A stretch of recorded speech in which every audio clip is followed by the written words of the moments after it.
જય શ્રી કૃષ્ણ વિદ્યાર્થી મિત્રો, આજે આપણે નામાના મૂળ તત્વોમાં ચેપ્ટર નંબર 5 ભાગ 1ની અંદર ભાગીદારનો પ્રવેશ આ ચેપ્ટર વિશે અભ્યાસ કરીશું. તો સૌપ્રથમ પહેલાં તો આ ચેપ્ટરમાંથી બોર્ડની અંદર કેટલા ગુણનું પૂછાય છે, એનો ગુણભાર શું છે, તો કે આ ચેપ્ટરમાંથી ટોટલ 9 માર્ક્સનું પૂછાય છે. બરાબર. હવે 9 માર્ક્સનું પાછું કઈ રીતના પૂછાય છે, તો કે 1 માર્કની અંદર એક વાક્યનો એક પ્રશ્ન પૂછાય છે, જે 13 નંબરનો ક્વેશ્ચન હશે. 13 નંબરના ક્રમાંક પર એક વાક્યનો પ્રશ્ન પૂછાય છે. અને 8 માર્ક્સનો એક દાખલો, જે આપણે વિભાગ ઈની અંદર 8 માર્ક્સના 3 દાખલા, એમ વિભાગ ઈ ટોટલ 24 ગુણનો છે. એમાંથી જે પહેલો દાખલો એટલે કે 31 નંબરનો જે ક્રમાંક હશે એ 8 માર્કનો દાખલો હશે. અને એ 8 માર્કનો દાખલો ભાગીદારનો પ્રવેશ આ ચેપ્ટરમાંથી હશે. આ રીતના ટોટલ 9 માર્ક્સનું પૂછાય છે, એક વાક્યનો પ્રશ્ન અને 8 માર્ક્સનો એક દાખલો. હવે એની માટે સૌપ્રથમ પહેલાં તો આપણે એની થોડીક થિયરીની સમજૂતી આપણે મેળવી લઈએ. તો એની અંદર તો કે ભાગીદારી કાયદા અનુસાર ચાલુ ભાગીદારીમાં નવા ભાગીદારને 2 રીતે પ્રવેશ આપી શકાય. તમને એક વાક્યની અંદર એવો પ્રશ્ન પૂછે કે ભાઈ નવા ભાગીદારને આપણે ભાગીદારી કાયદા અનુસાર જો પ્રવેશ આપવો હોય તો કેટલી રીતે આપી શકાય, તો કે 2 રીતે. કઈ 2 રીત છે તો એ જોઈએ. તો કે પહેલું છે ચાલુ ભાગીદારો સર્વાનુમતે પ્રવેશ આપે. હવે માનો કે 2 ભાગીદારો છે, એ અને બી.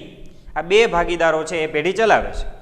હવે એમાં કોઈ પણ કારણોસર એક ભાગીદારને આપણે પ્રવેશ આપવાનો છે, પણ એ બંને ભાગીદારોની સર્વાનુમતિ એટલે બંનેની સંમતિ હશે તો આપણે કોઈ પણ ત્રીજો જે ભાગીદાર છે એને આપણે પ્રવેશ આપી શકાય. એટલે પહેલો પ્રકાર છે તો કે ચાલુ જે ભાગીદારો છે, એટલે માનો કે એ અને બી, આ 2 ભાગીદારો છે એ બંનેની સંમતિ હોય ત્યારે જ આપણે એ નવા ભાગીદારને પ્રવેશ આપી શકીએ. ત્યારબાદ બીજું, ભાગીદારી કરારમાં પ્રવેશ અંગેની જોગવાઈ કરેલી હોય. તો જ્યારે આપણે કરારનામું તૈયાર કર્યું હોય એની અંદર જ્યારે નવા ભાગીદારના પ્રવેશ અંગે જોગવાઈ કરેલી હોય ત્યારે પણ આપણે નવા ભાગીદારને પ્રવેશ આપી શકાય. તો આમ 2 પ્રકારે આપણે નવા ભાગીદારને પ્રવેશ આપી શકીએ. ત્યારબાદ હવે નવા ભાગીદારને માનો કે પ્રવેશ આપીએ છીએ તો એણે જે રોકડ રકમ પેઢીમાં લાવવાની રહેશે એ કઈ તો નવા ભાગીદારે રોકડમાં લાવવાની રકમ, તો એવી 2 રકમો છે. એક છે મૂડી પેટે અને બીજી છે પાઘડી પેટે. તો મૂડી પેટે જે રકમ લાવવાની છે એ શા માટે મૂડી પેટે રોકડ લાવશે, તો કે એને ધંધાની જો મિલકતોમાં ભાગ લેવો હોય તો એ મિલકતમાં ભાગ લેવા માટે એ મૂડી પેટે રોકડ રકમ છે પેઢીમાં લાવે છે. તમને એક વાક્યની અંદર એવો પ્રશ્ન પણ પૂછે કે ભાઈ નવો ભાગીદાર મૂડી પેટે રકમ શા માટે લાવે છે, તો કે ધંધાની મિલકતોમાં ભાગ લેવા માટે છે એ નવો ભાગીદાર મૂડી પેટે રોકડ લાવે છે. ત્યારબાદ બીજું છે પાઘડી પેટે. તો પાઘડી પેટે જે રોકડ લાવશે, જે મૂડી પેટે મિલકતમાં ભાગ લેવા માટે લાવે છે, એવી જ રીતના પાઘડી પેટે તો કે ધંધાના નફામાં ભાગ મેળવવા માટે એ નવો ભાગીદાર પાઘડી પેટે રોકડ રકમ છે એ ધંધામાં લાવે છે કે પેઢીમાં લાવે છે. તો આમ 2 પ્રકારે રોકડ રકમ લાવવાની રહે છે. એક છે મૂડી પેટે, જે ધંધાની મિલકતોમાં ભાગ લેવા માટે રોકડ રકમ લાવે છે, જ્યારે પાઘડી પેટે રોકડ જે રકમ લાવે છે એ શેના માટે, તો કે ધંધાના નફામાં ભાગ મેળવવા માટે એ નવો ભાગીદાર પેઢીમાં પાઘડી પેટે રકમ લાવે છે. ત્યારબાદ મૂડીની રકમ છે એ પેઢીમાં જ રહેશે, જ્યારે પાઘડીની રકમ જે છે એ જૂના ભાગીદારો વચ્ચે ત્યાગના પ્રમાણમાં વહેંચવામાં આવે છે. કયા પ્રમાણમાં, તો કે ત્યાગના પ્રમાણમાં. તો આ ખાસ વિદ્યાર્થી મિત્રો સમજો કે ચેપ્ટર નંબર 5 નવા ભાગીદારના પ્રવેશમાં એમાં તમારે ત્યાગના પ્રમાણની ગણતરી કરવાની થશે. જ્યારે ચેપ્ટર નંબર 6 એમાંથી પણ આ જ પ્રમાણે 8 માર્ક્સનો દાખલો પૂછાય છે, તો એમાં તમારે લાભના પ્રમાણની ગણતરી કરવાની થશે, જે અગાઉના ચેપ્ટરમાં આપણે શીખી ગયા. બરાબર. તો મૂડીની રકમ છે પેઢીમાં જ રહેશે, એને કોઈ વેચવાની થતી નથી ભાગીદારો વચ્ચે. જ્યારે જે પાઘડીની રકમ જે નવો ભાગીદાર પાઘડી પેટે રોકડ લાવે છે એ રોકડ રકમ છે એ જૂના ભાગીદારો વચ્ચે એટલે કે જે ચાલુ ભાગીદારો હોય છે એ બંને ભાગીદારો વચ્ચે ત્યાગના પ્રમાણમાં વેચવામાં આવે છે. કયા પ્રમાણમાં, તો કે ત્યાગના પ્રમાણમાં. તમને એક વાક્યમાં એવો પ્રશ્ન પણ પૂછે કે ભાઈ નવો ભાગીદાર જે પાઘડી પેટે રોકડ રકમ લાવે છે એ ભાગીદારો વચ્ચે કયા પ્રમાણમાં વેચવામાં આવે છે, તો કયા પ્રમાણમાં, તો કે ત્યાગના પ્રમાણમાં. જૂનું પ્રમાણ કે નવું પ્રમાણ કે લાભનું પ્રમાણ નહીં, પણ કયું પ્રમાણ, તો કે ત્યાગનું પ્રમાણ. બરાબર. તો એવી રીતના પણ એક વાક્યની તમને પ્રશ્ન પૂછાઈ શકે. ત્યારબાદ આપણે 2 વસ્તુ ખાસ આમાં યાદ રાખવાની છે, 2 નોંધ છે. એમાં પહેલું, જ્યારે દાખલામાં નવું પ્રમાણ આપવામાં આવેલું ન હોય ત્યારે જૂનું પ્રમાણ જ ત્યાગનું પ્રમાણ કહેવાય છે. હવે દાખલાની અંદર તમારે ક્યારે ત્યાગનું પ્રમાણ મેળવવાનું થશે અને ક્યારે મેળવવાનું નહીં થાય. બરાબર. તો અહીંયા તમને કીધું છે કે નવું પ્રમાણ જો રકમમાં આપવામાં આવેલ ન હોય, દાખલા તરીકે કોઈ નવા ભાગીદારનો ભાગ આપ્યો છે અને ભાગીદારોનું જૂનું પ્રમાણ આપ્યું છે, પણ નવું પ્રમાણ તમને આપેલું ન હોય, ત્યારે જે જૂનું પ્રમાણ હશે એ જ જૂનું પ્રમાણ ત્યાગનું પ્રમાણ કહેવાશે. દાખલા તરીકે એ અને બી એનું જૂનું પ્રમાણ માનો કે 2:1 આપેલું છે. બરાબર. પછી કોઈ નવો ભાગીદાર સી છે, એ પેઢીમાં જોડાય છે, એને પ્રવેશ આપવામાં આવે છે, એનો ભાગ માનો કે 1/5 છે, પણ નવું પ્રમાણ તમને રકમમાં આપેલું નથી. તો ત્યારે તો કે જૂનું પ્રમાણ, તો કે 2:1નું પ્રમાણ જે જૂનું પ્રમાણ છે એ જ ત્યાગનું પ્રમાણ આપણું ગણાશે. એટલે ત્યાગનું પ્રમાણ પણ કેટલું ગણાશે? 2:1. તો અહીંયા તમારે ત્યાગના પ્રમાણની ગણતરી કરવાની જરૂર પડતી નથી, કારણ તો કે નવું પ્રમાણ રકમમાં આપેલું નથી. એટલે જે જૂનું પ્રમાણ હશે એ જ આપણું ત્યાગનું પ્રમાણ થશે. ત્યારબાદ બીજી નોંધ જોઈએ તો કે જ્યારે દાખલામાં નવું પ્રમાણ આપવામાં આવેલું હોય ત્યારે તમારે ત્યાગનું પ્રમાણ શોધવું પડે. જે આપણે અગાઉ શીખી ગયા કે ત્યાગનું પ્રમાણ કઈ રીતના મળે, તો કે જૂનો ભાગ માઇનસ નવો ભાગ. કારણ તો કે અહીંયા તમને જૂનું પ્રમાણ પણ આપેલું હશે અને નવું પ્રમાણ પણ આપેલું હશે. તો એ બંનેની ગણતરી કરી સાદુરૂપ આપી આપણે એનું ત્યાગનું પ્રમાણ મેળવી શકીએ.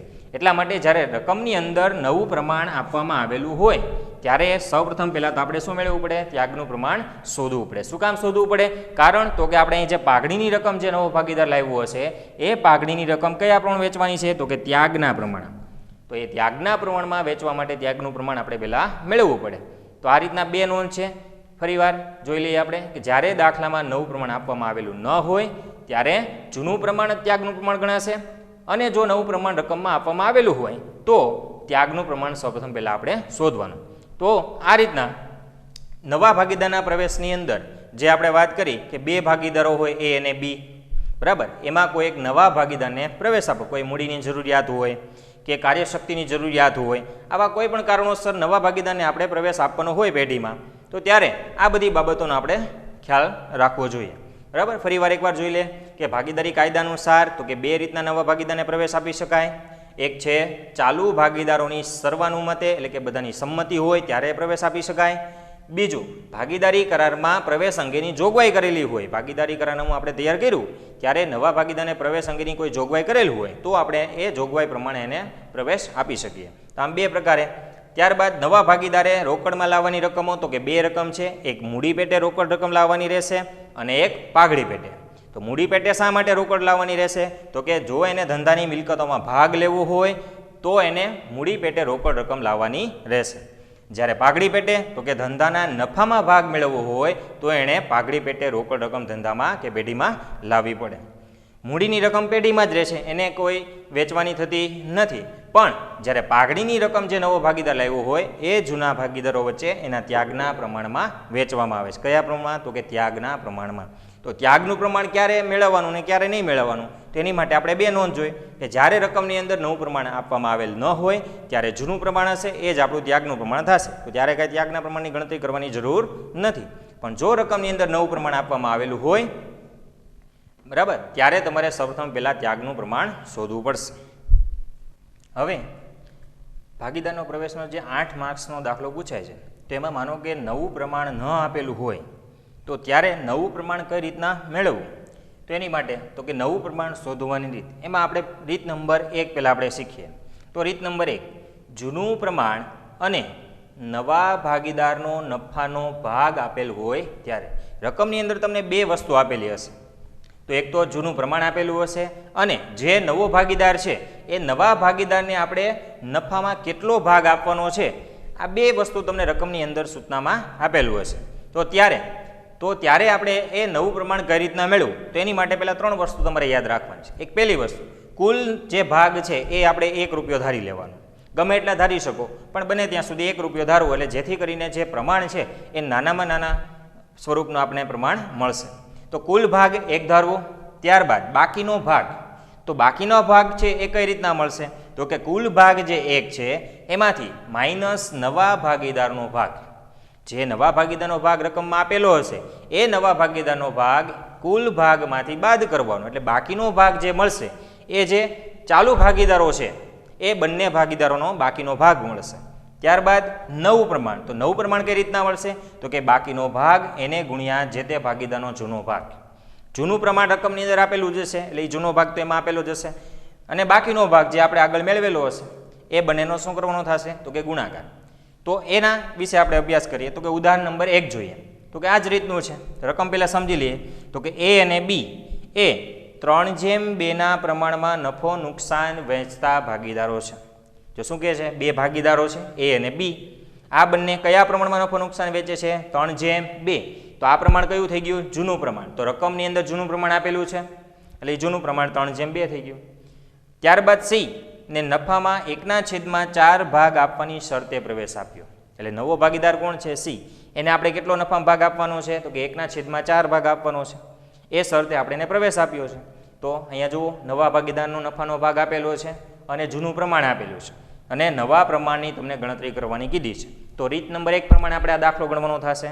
તો કે જૂનું પ્રમાણ આપેલું છે 3:2, નવા ભાગીદારનો ભાગ તો કે સીનો ભાગ 1/4 આપ્યો છે અને નવા પ્રમાણની તમને ગણતરી કરવાની કીધી છે. તો હવે આપણે દાખલો ગણીએ. તો પહેલું સ્ટેપ આપણે જોઈએ કે એની અંદર કુલ ભાગ આપણે શું કરવાનો છે? ધારો કે કુલ ભાગ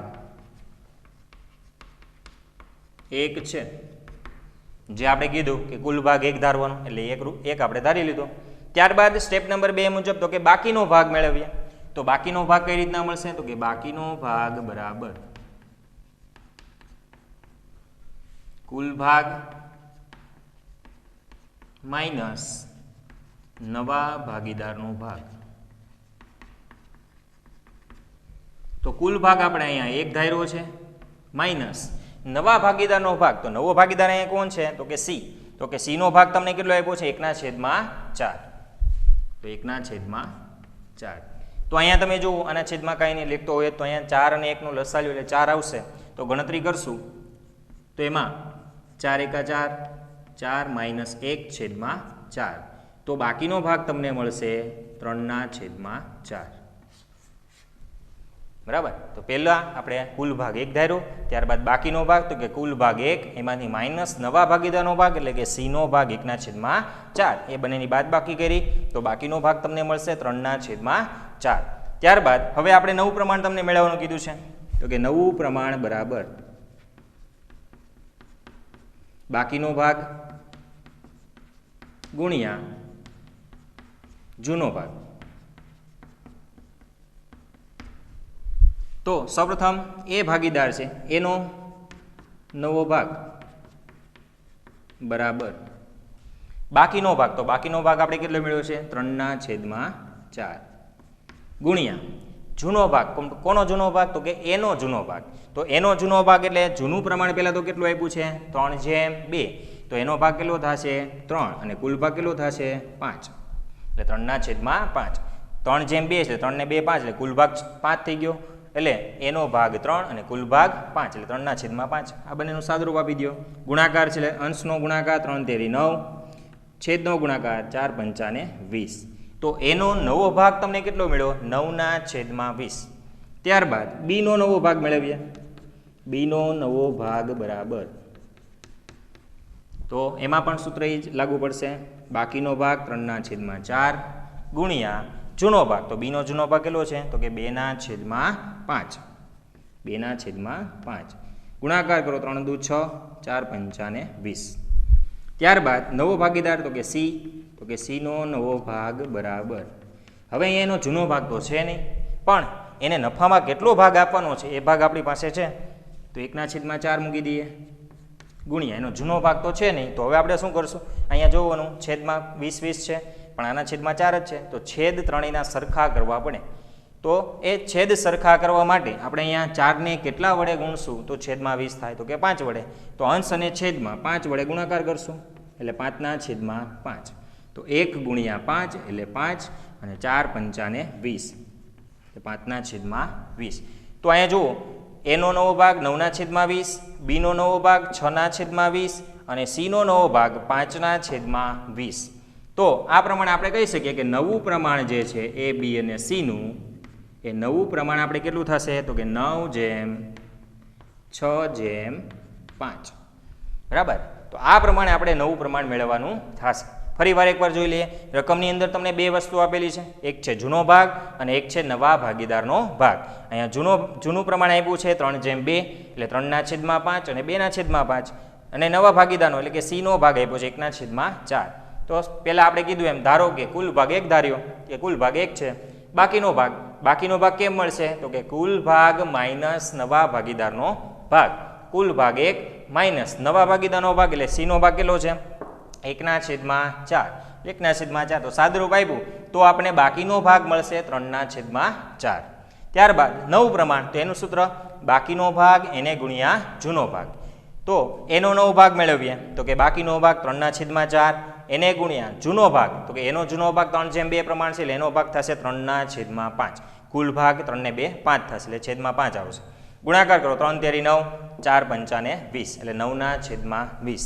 ત્યારબાદ બીજો ભાગીદાર બીનો નવો ભાગ બરાબર, તો કે બાકીનો ભાગ 3/4 એને ગુણ્યા એનો જૂનો ભાગ, તો કે 2/5.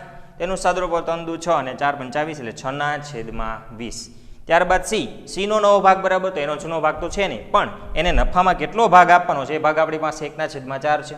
1/4 ગુણ્યા અહીંયા છેદ સરખા કરવા માટે આપણે 5 વડે ગુણાકાર કરશું અંશ અને છેદમાં, તો 5 એકા 5 અને 4 પંચા 20.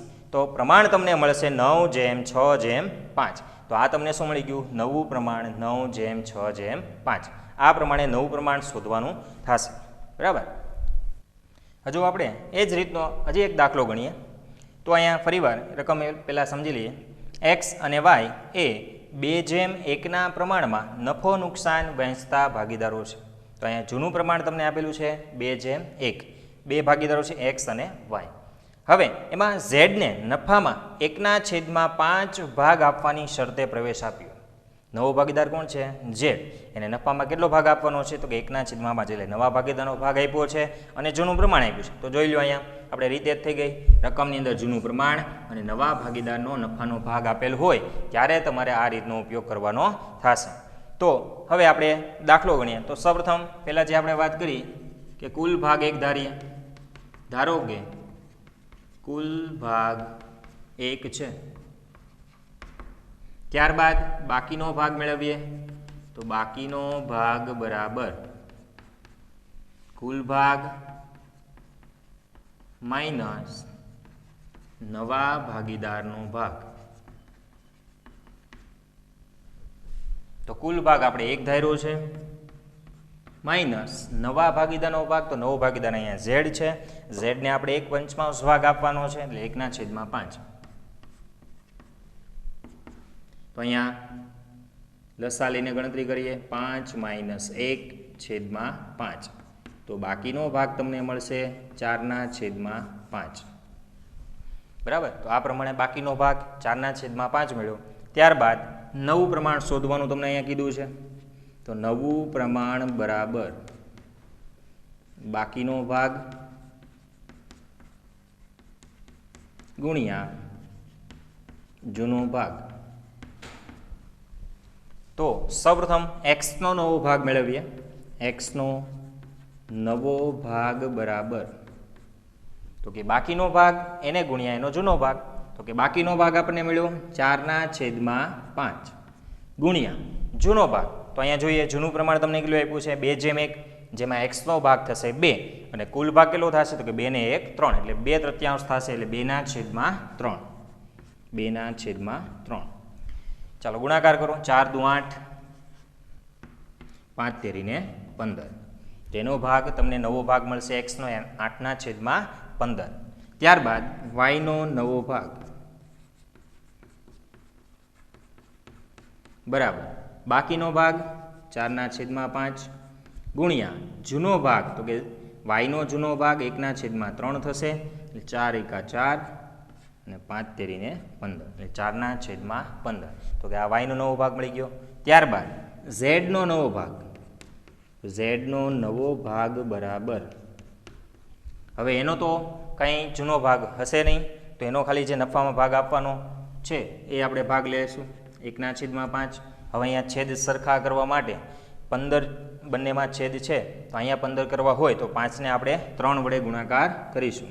3/3. તો 3 એકા 3, 5 તેરી 15. તો આ પ્રમાણે એક્સનો નવો ભાગ કેટલો આવ્યો? 8/15. વાયનો નવો ભાગ કેટલો આવ્યો? 4/15. અને ઝેડનો નવો ભાગ 3/15. તો નવું પ્રમાણ કેટલું થશે? તો કે નવું પ્રમાણ બરાબર 8/4/3. 8/4/3. તો આ પ્રમાણે એક્સ, વાય અને ઝેડ આ ત્રણેયનું નવું પ્રમાણ તમને મળ્યું 8/4/3. બરાબર. તો સમજાણો મિત્રો. તો રીત નંબર 1, જૂનું પ્રમાણ અને નવા ભાગીદારનો નફાનો ભાગ, આ બે વસ્તુ રકમમાં આપેલી હોય ત્યારે તમારે આ રીતનો ઉપયોગ કરવાનો થશે. તો એની અંદર આપણે 3 વસ્તુ કીધી છે. કુલ ભાગ 1 ધારવાનો, ત્યારબાદ બાકીનો ભાગ મેળવવાનો. એ બાકીનો ભાગ કઈ રીતના મળશે? તો કે કુલ ભાગ માઇનસ નવા ભાગીદારનો ભાગ. ત્યારબાદ નવું પ્રમાણ. તો નવું પ્રમાણ કઈ રીતના મળશે? તો કે બાકીનો ભાગ એને ગુણ્યા જે તે ભાગીદારનો જૂનો ભાગ. તો અહીંયા આપણે રકમની અંદર જૂનું પ્રમાણ આપેલું છે અને નવા ભાગીદારનો ભાગ આપેલો છે. આ બે વસ્તુ રકમની અંદર આપેલી છે, એટલા માટે આપણે આ રીત મુજબ આપણે દાખલો ગણવાનો થશે. તો એમાં કુલ ભાગ આપણે 1 ધારી લીધો, ત્યારબાદ બાકીનો ભાગ તો કે કુલ ભાગ માઇનસ નવા ભાગીદારનો ભાગ. કુલ ભાગ 1 માઇનસ ઝેડનો ભાગ 1/5 આપ્યો છે, એટલે બાકીનો ભાગ તમને મળશે 4/5. ત્યારબાદ નવું પ્રમાણ તો કે બાકીનો ભાગ એને ગુણ્યા જૂનો ભાગ. તો એક્સનો નવો ભાગ મેળવવા માટે બાકીનો ભાગ તો કે 4/5 એને ગુણ્યા એનો જૂનો ભાગ, એટલે જૂનું પ્રમાણ તમને આપ્યું છે 2/1. તો એમાં જૂનો ભાગ એનો થશે 2/3. ગુણાકાર કરો એટલે 8/15 એ એક્સનો નવો ભાગ મળશે. એવી રીતના વાયનો નવો ભાગ તો કે બાકીનો ભાગ 4/5 ગુણ્યા એનો જૂનો ભાગ 1/3 એટલે 1/3.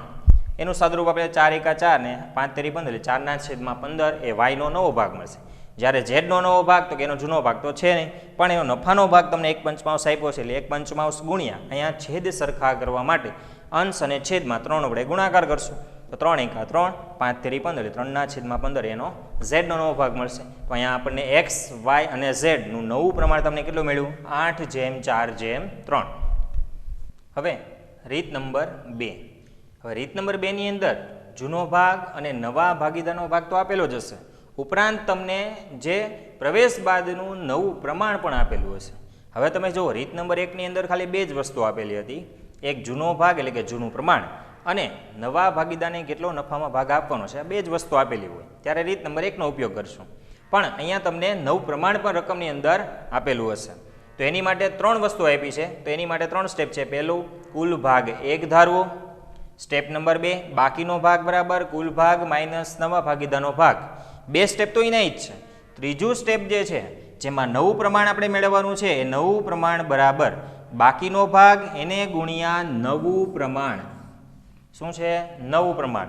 આગળની રીતની અંદર તમે જુઓ કે બાકીનો ભાગ એને ગુણ્યા જૂનું પ્રમાણ હતું. કયું પ્રમાણ હતું? જૂનું, કારણ કે એમાં રકમમાં નવું પ્રમાણ આપેલું જ નહોતું. બરાબર, એટલા માટે આપણે જૂનો ભાગ કે જૂનું પ્રમાણ લેતા હતા. અહીંયા તમને રકમની અંદર નવું પ્રમાણ આપેલું હશે. બરાબર, તો એ બાકીનો ભાગ એને ગુણ્યા એનું નવું પ્રમાણ અહીંયા કરવાનું થશે. તો આ એક ફેરફાર થયો છે. રીત નંબર 1 અને રીત નંબર 2 બંને સરખી જ છે, પણ ફેરફાર ખાલી ત્રીજા સ્ટેપમાં જ થશે કે પહેલી રીતની અંદર અહીંયા જૂનું પ્રમાણ આવે છે, જ્યારે રીત નંબર 2 માં નવું પ્રમાણ આપ્યું છે રકમની અંદર, એટલા માટે છેલ્લા સ્ટેપમાં અહીંયા નવું પ્રમાણ તમારે ગુણાકાર કરવો પડશે. હવે એની માટેનું ઉદાહરણ બીજું જે છે એ ઉદાહરણ 2 આપણે સમજી લઈએ. તો ઉદાહરણ 2 ની અંદર સૌપ્રથમ એની રકમ પહેલાં આપણે સમજી લઈએ. ઉદાહરણ 2 માં એ અને બી એક પેઢીના 2/1 પ્રમાણમાં નફો નુકસાન વેચતા ભાગીદારો છે.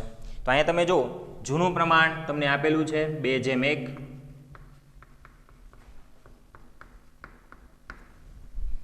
ત્યારબાદ સીને નફામાં 1/5 ભાગ આપવાની શરતે પ્રવેશ આપે. નવો ભાગીદાર કોણ છે? સી. સીને આપણે કેટલો નફામાં ભાગ આપવાનો છે? 1/5 એટલે 1/5. ત્યારબાદ એ અને બી એ ભવિષ્ય માટે નફો નુકસાન છે 2/3 વેચવાનું નક્કી કર્યું છે. એટલે નવું પ્રમાણ રકમની અંદર તમને આપેલું છે 2/3. નવું પ્રમાણ 2/3. બરાબર, તો નફા નુકસાનના નવા પ્રમાણની ગણતરી કરો. તો અહીંયા તમે જોઈ શકો છો કે રકમની અંદર જૂનું પ્રમાણ આપેલું છે, ત્યારબાદ નવા ભાગીદારનો ભાગ આપેલો છે, અને નવું પ્રમાણ જે છે એ અને બીનું એ 2/3 પણ આપેલું છે. એટલે 3 વસ્તુ આપેલી છે: જૂનો ભાગ, નવા ભાગીદારનો નફાનો ભાગ અને પ્રવેશ બાદનું નવું પ્રમાણ. આ 3 વસ્તુ આપેલી છે. તો અહીંયા આપણે રીત નંબર 2 પ્રમાણે આપણે ગણતરી કરશું. તો સૌપ્રથમ પહેલાં આપણે કુલ ભાગ 1 ધારી લઈએ. ધારો કે કુલ ભાગ 1 છે ત્યારબાદ બાકીનો ભાગ મેળવીએ તો કે બાકીનો ભાગ બરાબર કુલ ભાગ માઇનસ નવા ભાગીદારનો ભાગ. તો બાકીનો ભાગ બરાબર કુલ ભાગ માઇનસ નવા ભાગીદારનો ભાગ. કુલ ભાગ આપણે 1 ધાર્યો છે. સી નો ભાગ એટલે નવા ભાગીદારનો ભાગ તમને રકમમાં આપ્યો છે 1/5 એટલે 1/5. એ આપણે અહીંયા બાદ કરશું તો સાદુરૂપ આપીએ લસા લઈને 5 - 1/5 તો બાકીનો ભાગ મળશે 4/5. તો બાકીનો ભાગ અહીંયા મળશે 4/5. આ થઈ ગયું સ્ટેપ નંબર 2. ત્યારબાદ ત્રીજું સ્ટેપ જોઈએ. નવું પ્રમાણ બરાબર બાકીનો ભાગ એને ગુણ્યા નવું પ્રમાણ. તો નવું પ્રમાણ બરાબર બાકીનો ભાગ ગુણ્યા નવો ભાગ. હવે એમાં આપણે પહેલા એ ભાગીદાર છે એ અને બી જે જૂના એ બંનેની ગણતરી કરશું. તો એનો નવો ભાગ બરાબર બાકીનો ભાગ આપને મળ્યો 4/5 ગુણ્યા, હવે જો ભૂલ અહીંયા કરવા નથી, જૂનો ભાગ લેવાનો નથી, બરાબર. ભૂલથી 2/1 પ્રમાણ અહીંયા લેવાનું નથી. કારણ તો કે સૂત્રમાં આપણે શું છે, નવો ભાગ એટલે કે નવું પ્રમાણ લેવાનું છે. તો નવું પ્રમાણ તમને રકમમાં આપ્યું છે 2/3. તો એમાં એનો નવો ભાગ કેટલો થશે 2, કુલ ભાગ 5 એટલે 2/5. 2/3 પ્રમાણ આપ્યું છે એટલે 2/5 થશે. સાદુરૂપ આપીએ 4 દુ 8, 5 × 5 એટલે 25. તો એનો નવો ભાગ તમને મળશે 8/25. ત્યારબાદ બીની ગણતરી કરીએ તો કે બીનો નવો ભાગ બરાબર, તો બાકીનો ભાગ તો કે 4/5, બીનો નવો ભાગ તો કે 3/5, તો 12/25. 4 તેરી 12, 5 × 5 એટલે 25 એટલે 12/25 એ બીનો નવો ભાગ મળ્યો. ત્યારબાદ સીનો નવો ભાગ બરાબર, તો સીનો ભાગ રકમની અંદર કેટલો આપ્યો છે 1/5, 1/5 ગુણ્યા, અહીંયા છેદ સરખા કરવા માટે અંશ અને છેદમાં બંનેમાં 5 વડે ગુણાકાર આપણે કરવો પડશે એટલે 5/5. સાદુરૂપ આપીએ 1 × 5 એટલે 5, 5 × 5 એટલે 25 એટલે 5/25. તો અહીંયા એ બી અને સીનું નવું પ્રમાણ તમને કેટલું મળશે તો કે નવું પ્રમાણ બરાબર 8/12/5, 8/12/5 બરાબર. તો આ રીત નંબર 2 થઈ ગઈ. રીત નંબર 2માં શું તફાવત છે તો કે એક વસ્તુ તમારે અહીંયા વધી જાય છે જેમાં નવું પ્રમાણ પણ આપેલું હોય છે. બે વસ્તુ તો જે રીત નંબર 1ની હતી એ તો છે જ, પણ એમાં એક વસ્તુ એડ થઈ ગઈ, નવું પ્રમાણ એડ થઈ ગયું. તો અહીંયા જૂનો ભાગ, નવા ભાગીદારનો નફાનો ભાગ અને પ્રવેશ બાદનું નવું પ્રમાણ, આ 3 વસ્તુ આપેલી હોય ત્યારે તમારે આ પ્રમાણે ગણતરી કરવાની થશે. એમાં પણ સ્ટેપ ઇના જ છે. પહેલું કુલ ભાગ 1 ધારવાનો, બીજું બાકીનો ભાગ તો કે કુલ ભાગ માઇનસ નવા ભાગીદારનો ભાગ. ત્રીજું સ્ટેપ ત્યાં ફેરફાર થાય છે તો કે નવું પ્રમાણ બરાબર બાકીનો ભાગ એને ગુણ્યા એનું નવું પ્રમાણ અથવા તો નવો ભાગ જે રકમની અંદર તમને નવું પ્રમાણ આપેલું છે. જો નવું પ્રમાણ ન આપ્યું હોય તો અહીંયા જૂનો ભાગ આવે, જૂનું પ્રમાણ આવે, પણ અહીંયા રકમની અંદર નવું પ્રમાણ આપેલું હશે એટલે અહીંયા નવું પ્રમાણ લેવું પડશે. આ પ્રમાણે 3 સ્ટેપમાં આપણે દાખલો ગણ્યો, બરાબર. તો ઉદાહરણ 2 આપણે ફરીવાર જોઈ લઈએ, નજર ફેરવી લઈએ. જૂનું પ્રમાણ રકમની અંદર આપ્યું છે 2/1, નવું પ્રમાણ આપ્યું છે 2/3 અને સી જે નવો ભાગીદાર છે એને નફામાં 1/5 ભાગે આપણે શરતે પ્રવેશ આપ્યો છે. 3 વસ્તુ આપી છે તો રીત નંબર 2 મુજબ થઈ ગયું. જૂનું પ્રમાણ, નવા ભાગીદારનો ભાગ અને નવું પ્રમાણ, 3 વસ્તુ આપેલી હોય ત્યારે આ રીત મુજબ આપણે દાખલો ગણવો પડશે, ગણતરી કરવી પડશે. તો આપણે દાખલાની ગણતરી કરીએ. ધારો કે કુલ ભાગ 1 છે, તો સ્ટેપ નંબર 2 બાકીનો ભાગ તો કે કુલ ભાગ માઇનસ નવા ભાગીદારનો ભાગ. કુલ ભાગ તો કે 1 રૂપિયો માઇનસ નવા ભાગીદારનો ભાગ એટલે કે સીનો ભાગ 1/5 છે, તો બાકીનો ભાગ તમને મળશે 4/5 એટલે 4/5. ત્યારબાદ સ્ટેપ નંબર 3 નવું પ્રમાણ બરાબર બાકીનો ભાગ એને ગુણ્યા નવો ભાગ. રકમની અંદર જે નવો ભાગ નવું પ્રમાણ આપેલું હશે એ તમારે લેવાનું થશે. તો એનો નવો ભાગ બરાબર તો કે બાકીનો ભાગ 4/5 ગુણ્યા એનો નવો ભાગ તો કે 2/1 પ્રમાણ તમને આપ્યું છે, 2/3 નવું એ પ્રમાણ લેવાનું છે. ભૂલથી જૂનું પ્રમાણ 2/1 લેવાનું નથી. તો 2/3 એટલે 2/5. સાદુરૂપ આપ્યું તો 4 દુ 8 એટલે 8/25 તમારે એનો નવો ભાગ મળશે. એવી રીતના બીનો નવો ભાગ તો કે એનો બાકીનો ભાગ 4/5 ગુણ્યા એનો નવો ભાગ 3/5. 4 તેરી 12 અને 5 ગુણ્યા 5 એટલે 25 એટલે 12/25. આ બીનો નવો ભાગ થઈ ગયો. ત્યારબાદ સીનો નવો ભાગ તો કે એનો ભાગ રકમની અંદર તમને આપેલો છે 1/5 એટલે 1/5 ગુણ્યા છેદ સરખા કરવા માટે અંશ અને છેદમાં બંનેમાં 5 વડે આપણે ગુણાકાર કરશું તો 5/25 એનો ભાગ મળશે. સીનો નવો ભાગ 5/25. તો આ પ્રમાણે તમે જોઈ શકો છો કે એ બી અને સી એનું નવું પ્રમાણ તમને કેટલું મળશે 8/12/5. આ આપણો જવાબ.